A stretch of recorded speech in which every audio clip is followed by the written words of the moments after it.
이스라엘이 종이냐 시종이냐, 종과 시종이라는 표현을 하면서 어찌 포로가 됐냐라고 말씀을 하고 있는데, 종과 시종이 무엇일까?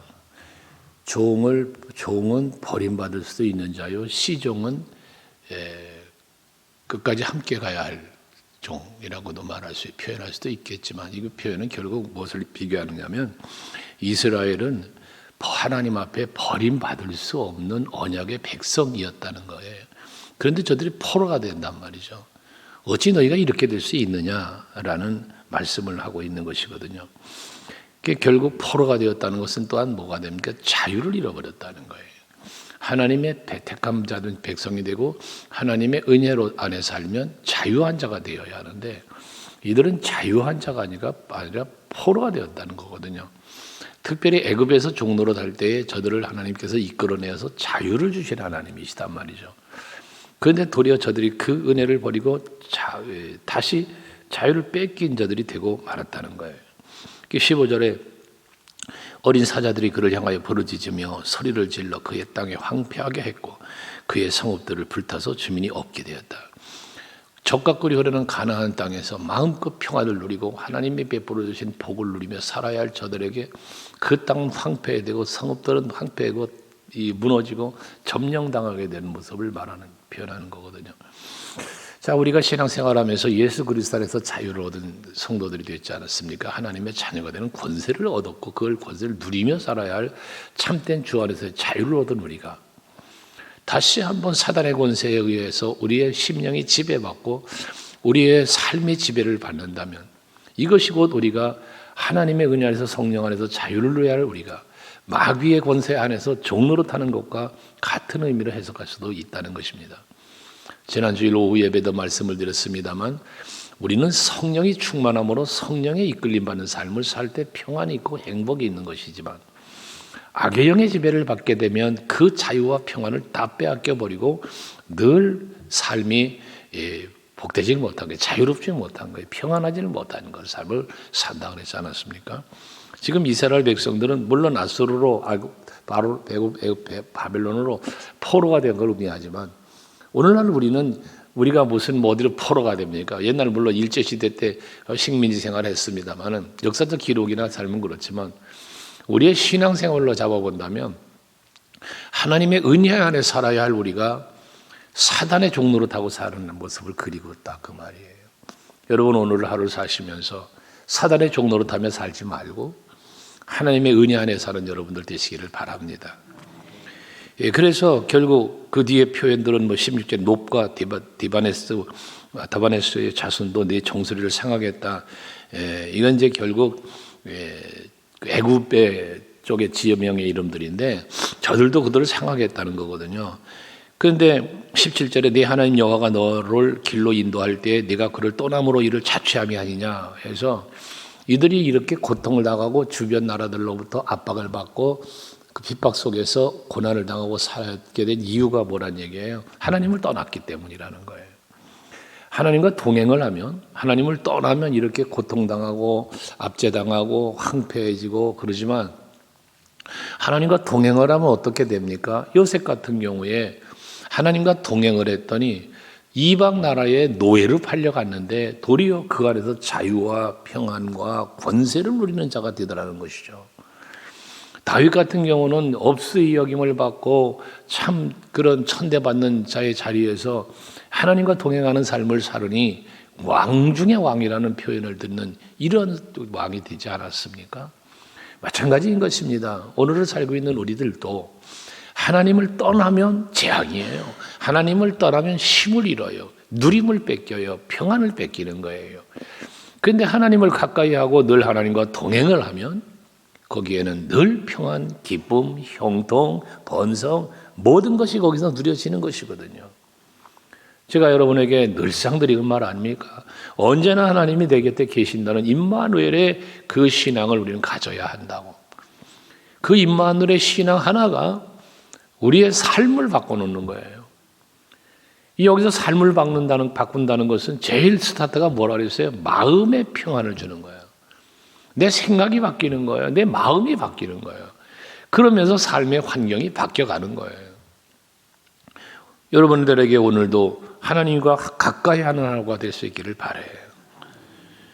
하나님을 떠나니까 모든 것을 잃게 되고 자유도 잃게 되고 삶의 평안을 잃어버리니 18절 표현을 보세요. 네가 사흘의 물을 마시려고 시월의 물을 마시려고 애굽으로 가는 길에 있으며 어찌 되며 또 네가 그 강물을 마시려고 아수르로 가는 길이 있으니 어찌 됨이냐.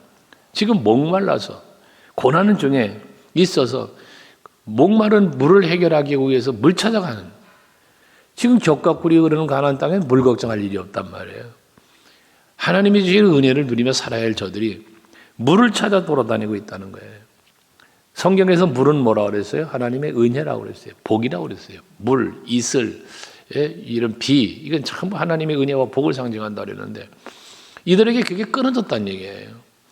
그게 없다는 얘기예요. 그러니까 그걸 찾으러 시홀로 또 애굽으로 찾아간다고 말이에요. 이방 나라 찾아다닌다는 거예요. 자기들이 뭔가 갈급하고 필요한 걸 찾아, 지금 세상을 찾아간다는 걸 말하는 거예요.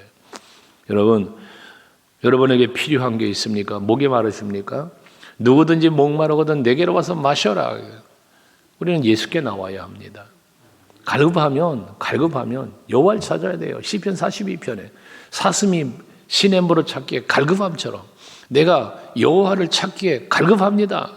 우리는 하나님께 가까이, 하나님을 찾을 때 거기 답이 있고 거기 은혜가 있고 문제에 해답이 있는 거예요. 어떤 문제를 가지고 있던 사람이든 예수 앞에 나왔을 때 그 가지고 있는 모든 문제가 해결받았습니다. 질병의 문제, 물질의 문제, 모든 문제가 다 해결받았어요. 영적인 문제가 이르기까지. 그러니 여러분들 하나님을 멀리 떠나는 것이 아니라 하나님을 가까이 찾고 예수께로 가까이 나아가는 여러분들이 되시자는 거예요. 19절도 마찬가지죠. 네 악이 너를 징계하겠고 네 반역이 너를 책망할 것이다 라고 말하잖아요. 악이, 반역이. 그런즉 네 하나님 여호와를 버림과 내 속에 나를 경외함이 없는 것이 악이요 고통인 줄 알라 그랬어요. 여호와 하나님을 버렸다는 표현했고 내 속에 여호와를 경외함이 없다. 그러니 여러분 마음에 예수가 계시지 않고 여호와 하나님이 내 안에 계시지 않으면 여호와를 경외한다. 뭐라고 했어요? 여호와를 경외한다. 하나님을 존경한다, 높여드린다, 두려워한다, 사랑한다, 감사한다 등등 다 포함되어 있다고 그랬잖아요. 경외함 속에. 그게 없다는 거예요. 그러니 여호와는 보이지 않고 예수는 보이지 않고 세상만 보이고 사람만 보이고 문제만 보이고 그러니 없죠. 평안이 없죠.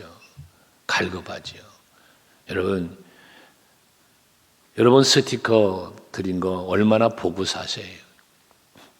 여러분들에게 드린 스티커 얼마나 보며 사시고 얼마나 묵상하고 내아리며 사십니까? 읊조리며 사십니까?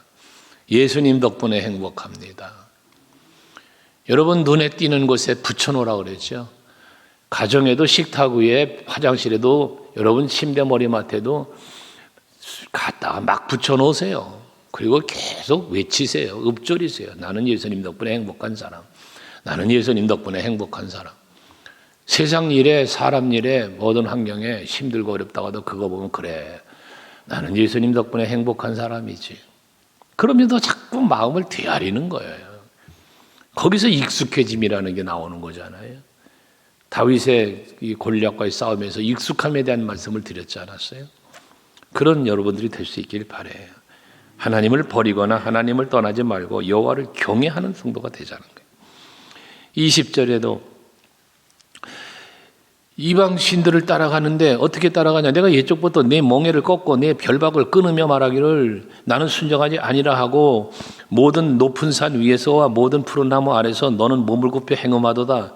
여기 내 멍에를 꺾고 내 결박을 끊었다는 말씀은 뭐냐면 하나님의 말씀에 하나님의 율법에 하나님의 사랑에 매여 살기 싫었다는 거, 싫어했다는 거예요. 하나님께 붙잡혀 사는 걸 싫어했다는 거예요. 그리고는 우상 찾아갔다는 거예요. 말씀에 순종하기 싫어했다는 거예요. 여러분, 우리는 말씀에 매여 살아야 합니다. 여호와의 율법을 네 마음에 새기고 네 목에 매며 미간에 붙이고 등등으로 표현 성경은 얼마나 많이 했어요. 내가 살아가는 삶이 말씀에 이끌려 살아가야 될 걸 말하는 거예요. 그러면 그렇게 하나님의 말씀에 이끌려 살면 내가 복되고 뭐 하나님께서는 심지어 너에게 장수하게 하고 평안을 누리게 해주시고 등등으로 잠언 3장에 보면 그 하나님의 말씀에 이끌려 사는 사람이 누리는 복에 대한 말씀을 쭉 3장 1절부터 10절까지 쭉 말씀했잖아요. 거기 보면 그리하면이라는 말씀을 반복하면서 5번이나 쭉 나열해 놓은 말씀들이 있어요. 여러분, 하나님의 말씀에 순종하지 않고 하나님의 말씀에 매이지 않으려고 하면 고통만 따라오는 거예요. 21절도 내가 너를 순전한 참 종자 곧 귀한 포도나무로 심었거늘 내게 대하여 이방 포도나무의 악한 가지가 됨이 어찌 됨이냐. 하나님의 은혜를 배반한 것. 하나님께서 그 아름다운 포도나무, 귀한 포도나무, 순전한 종자로 만들어 놓은 것. 순전한 포도나무, 아름다운 포도나무의 열매를 맺어야 되는데, 그런데 그런 열매를 맺지 않고 이방 포도나무의 악한 가지가 되면 뭐냐? 그 악한 포도나무 가지가 됐다는 건 뭐예요? 악한 나무의 종자가 되었다는 거예요. 거기에 접붙여졌다는 얘기를 하는 거예요. 우리는 세상에 접붙여진 자가 되면 안 돼요. 우리는 세상에서 끊어진 자고 예수께 접붙인 자가 된 자라잖아요. 나는 예수께서 말하잖아요. 나는 포도나무요, 너희는 가지니. 우리 예수께 붙어 있는 가지들이 되어야 돼요. 그래야 예수의 열매 맞는 거 아니에요? 포도나무 비유해서 그래야 포도나무 열매, 좋은 포도나무의 열매를 맺는 거 아니에요? 예수님 비유 중에서 좋은 나무에서 좋은 열매 맺고 나쁜 나무에서 나쁜 열매 맺는다고 했으니, 최상의 참 순전한 참 종자, 그 최상의 포도나무에 우리가 그렇게 심었으면 그 좋은 포도가 열려야죠. 근데 어떻게 악한 포도나무 가서 가지가 돼가지고 그 악한 나무의 열매를 맺겠냐 그 말이거든요. 이스라엘 사람이 그렇게 하나님을 떠나고 이방신을 따라간 것을 이렇게 표현하고 있는 것이에요. 세상 사람들은 세상을 따라 살지요. 그러니 세상이 요구하고 세상이 추구하는 걸 열매를 맺는 거예요. 그것이 욕심이라는 거예요. 정욕이라는 거예요. 거기에 매여 사는 거예요. 그러니 열매 맺어지는 게 다 무슨 열매가 맺어지겠어요? 욕심이 잉태하면 죄를 낳는데 죄의 열매를 맺는 거예요. 선한 열매를 맺어야 되는데 하나님의 말씀을 따라 살 때 하나님의 뜻을 이루며 사는 것이 선이라고 그랬어요. 그런 선한 열매를 맺어야죠. 우리는 오늘 예배하는 여러분들은 하나님 표현한 그대로로 표현한다면 여러분들에게는 순전한 참종자 곧 귀한 포도나무로 심기었으니 그에 합당한 열매를 맺는 이 한날이 또 될 수 있기를 바랍니다. 그러면서 22절에도 말씀하기를 주 여호와의 말씀이라 하면서 네가 잿물로 스스로 씻으며 내가 많은 비누를 쓸지라도 내 죄악이 내 앞에 그대로 있다라고 말씀을 했어요. 이 잿물이라는 것은 예전에 제 어린 시절에도 보면 어머니는 이 잿물 가지고 경가요, 이 쌀겨 같은 거 이렇게 해가지고 비누를 만드셨어요. 그 교비누라고 하는 건데 거긴 잿물의 소재가 들어가 있단 말이에요. 그럼 빨래할 때 더러운 때려 그걸 갖고 빨면 빨래가 하얗게 빨아진다 해가지고 이 흰 빨래들을 하얗게 하려면 그 비누를 쓰시면서 빠르는 어머니를 본 적이 있어요. 이 더러운 것을 깨끗하게 하려고 잿물로 비누로 빨아본들 그 죄는 그대로 있다는 거예요. 하나님의 법에 범죄한 죄는 잿물로 닦지를 못해요. 여러분 어떤 영화인가 보는데 사람을 죽였나 그래요. 손에 피를 묻혔어요. 악을 행했어요. 그러니까 와서 막 비누를 씻고 손을 씻고 그러면서도 그 잔상이 남아가지고 사람 죽이고 막 그 잔상이 남아가지고 괴로워하는 그런 무슨 영화인지 하는 본 일이 있어요. 여러분 사람을 죽이는 죄를 범했는데 샤워한다고 그 죄가 사라집니까? 하나님 앞에 악을 행했는데 잿물로 씻고 비누를 씻고 아무리 사우나 가서 땀을 쫙쫙 빼가면 목욕한다고 하나님 앞에 범죄한 죄가 사라집니까? 하나님 앞에 범죄한 죄는 회개하는 것밖에 없습니다. 여호와를 떠난 범죄를 졌다면 여호와께 돌아오는 것밖에 없는 것입니다. 근데 이들은 지금 뭐 한다는 거예요? 잿물로 씻고 스스로 씻고 비누로 쓴다. 이 얘기는 뭡니까? 하나님에게 돌아오지 않았다는 거예요. 자신들의 죄를, 자신들의 악을 떠나야 되는데 그건 떠나지 않고 딴짓하고 있다는 거예요. 다른 방법 찾고 있다는 거예요. 어쩌면 잿물로 어떤 비누를 뭘 썼습니까? 우상을 썼다는 거죠. 거기에는 죄사함이 없습니다. 오직 죄사함은 예수 보혈에 있습니다. 십자가의 은혜와 사랑 안에 있습니다. 오늘 우리는 그래서 십자가를 바라보고 살아야 되는 거예요. 주님을 바라보고 살아야 하는 겁니다. 그 은혜와 사랑을 찾아가야 하는 겁니다. 거기에 용서가 있습니다. 거기에 은혜가 있습니다. 평강이 있는 것이죠. 세상에 주는 것과 같지 않은 평안을 주신다고 말씀한 그 평안이 바로 십자가 사랑이기 때문에 그런 것입니다. 이 세상에 그 누가 어느 신도 어떤 종교에도 예수 십자가와 같은 헌신적인 사랑은 없습니다. 또 부활도 없습니다. 하기에 우리는 그리스도 예수로만 제사함이 있다는 사실을 깨닫고 그 죄를 사함받기 위하여 예수께로 가까이 여호와께로 가까이 찾아나간 우리들이 되어야 한다는 거예요. 특별히 나를 부르시는 하나님, 나를 먼저 찾아오시는 주 예수를 발견하고 바라보는 우리가 되어야 된다는 거죠. 이어지는 말씀 23절에는 내가 어찌 말하기를 너는 더럽히지 아니하였다. 바알들이 뒤를 따르지 아니했다 하겠느냐. 골짜기 속에 있는 내 길을 봐라. 내 행한 바를 알 것이라. 바로는 그러면서 이제 어째 바람난 낙타를 비유를 하고 있는데요. 이들은 스스로가 생각할 때 나는 더럽혀지지 않았어. 나는 바알들을 따르지 않았어. 라고 저들은 뭐 한다는 거예요? 지금 부정한다는 거죠. 자기들의 죄를 부정하는. 죄는 어떻게 해야 돼? 하나님 앞에 자백해야 돼요. 요한일서 1장 9절에 너희가 너희의 죄를 자백하면, 그죠? 너희가 너희의 죄를 자백하면 하나님은 미쁘시고 우러와서 그 모든 죄를 사해 주신다고 그랬어요. 자백하면이에요. 회개하면이에요. 근데 이들은 그걸 안 했다는 얘기예요. 자기들이 지은 죄에 대해서 아이고 내가 죄를 지었습니다. 잘못했습니다. 안 했다는 거예요. 그러면서 우리가 언제 그랬습니까? 우리가 언제 그랬습니까? 그랬다는 거예요. 예수님이 내가 목마를 때 마실 물을 주었고 내가 벗었을 때 입을 것을 주었고 그런 비유 있잖아요. 우리가 언제요? 근데 넌 안 주었고 우리가 언제 안 줬어요? 이런 오른편과 왼편의 설자들에 대한 비유를 하실 때 그런 말씀 하시잖아요. 내가 죄를 범하고도 내가 언제 나 안 그랬는데 등등 변명의 일수. 옳지 않나요? 우리는 잘못할 수 있습니다. 죄를 범할 수 있습니다. 부끄러운 짓 할 수 있습니다. 그러나 그렇게 부끄럽고 잘못된 짓을 했을 때는 하나님 앞에 용서를 비는 것이 정답이에요. 회개하는 게 정답입니다. 내가 잘못했습니다. 인간관계도 마찬가지인 거예요. 그래서 지금 이들의 잘못은 하나님 앞에 이렇게 책망받고 고통 중에 빠지게 된 이유는 어디에 있냐? 첫째는 하나님을 떠났다는 것. 둘째는 하나님 대신 우상을 찾아갔다는 것. 그리고 셋째는 회개하지도 않았다는 것. 이 세 가지가 여기에 걸려 있어요. 여러분, 늘상 말씀드린 것처럼 죄를 범하지 않는 게 최고. 그러나 혹여라도 우리가 부끄러운 삶을 살았다면 하나님 앞에 회개하는 길을 찾아야 한다는 것입니다. 죄를 범하는 것도 악하지만 회개하지 않는 건 더 악하다.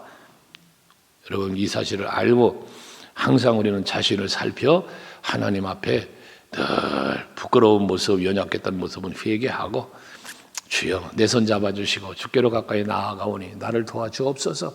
하나님의 긍휼을 찾아갈 때 우리는 그 은혜를 누리게 된다 말씀입니다. 오늘도 한날을 주님과 동행하시면서 또 하나님을 가까이 하시면서 동행하시는 하루 그 안에서 누리는 모든 은혜와 복이 여러분에게 누려지시기를 주의 이름으로 축복합니다.